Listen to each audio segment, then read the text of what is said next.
This is a red pepper. You can call it a red bell pepper, which it is. There's many different types of peppers.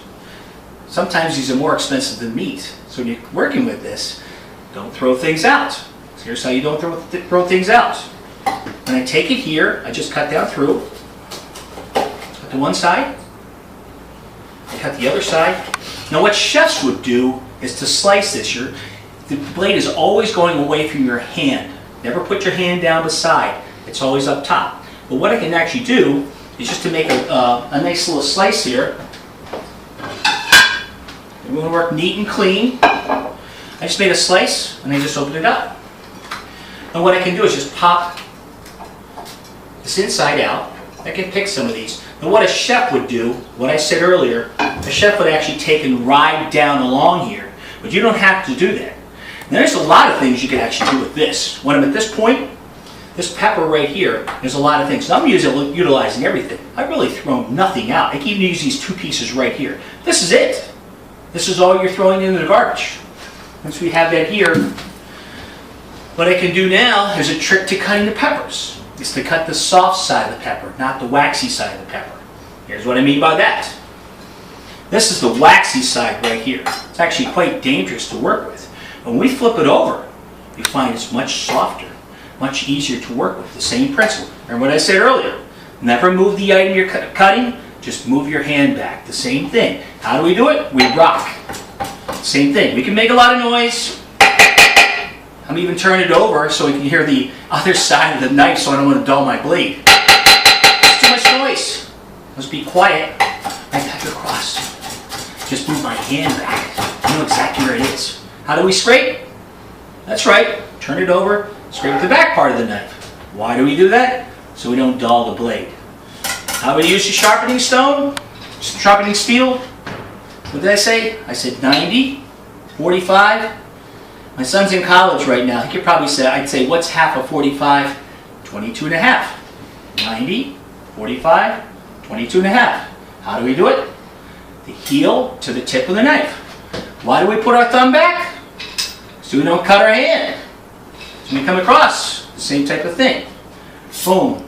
How many times? 8 to 10 times. 1, 2, 3, 4, 5, 6, 7, 8, 9, 10.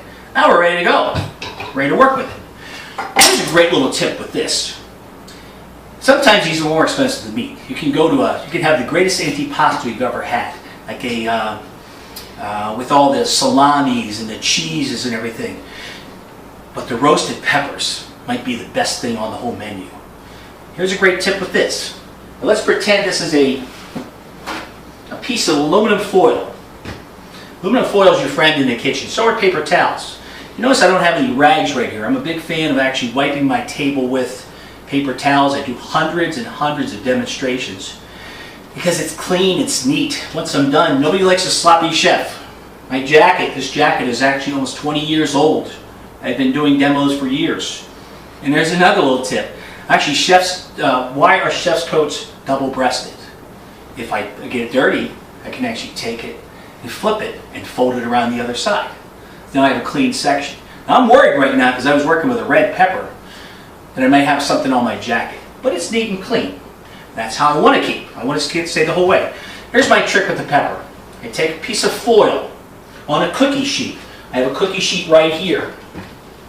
If I took that pepper and I put it on here, and I just put olive oil, salt, and pepper, and I roasted it in the oven, maybe 400 degrees until it all blistered.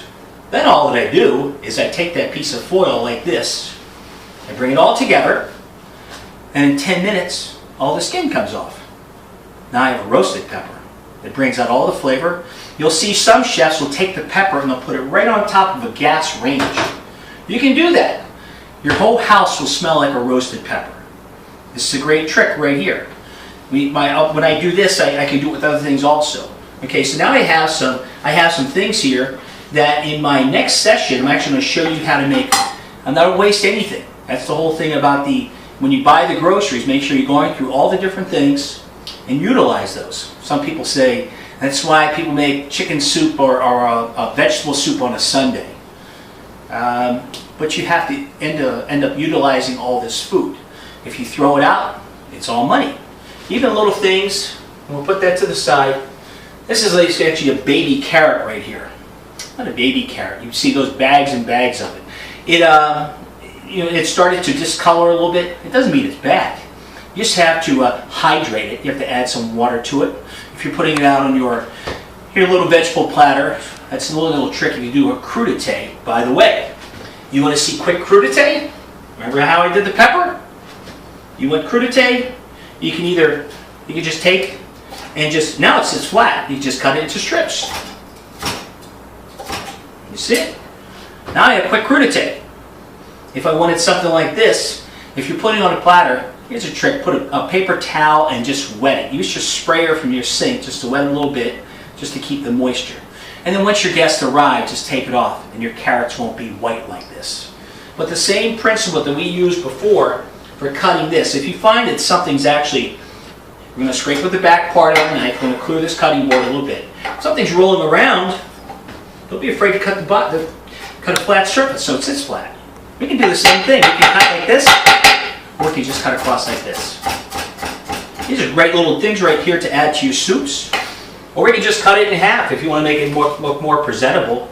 Instead of just steaming them like this with maybe some green beans or some carrots together or broccoli together. These take longer to cook, so if you steam them, maybe cook these 3 to 4 minutes first in the steamer before you add your broccoli, which will cook in about 3 to 4 minutes.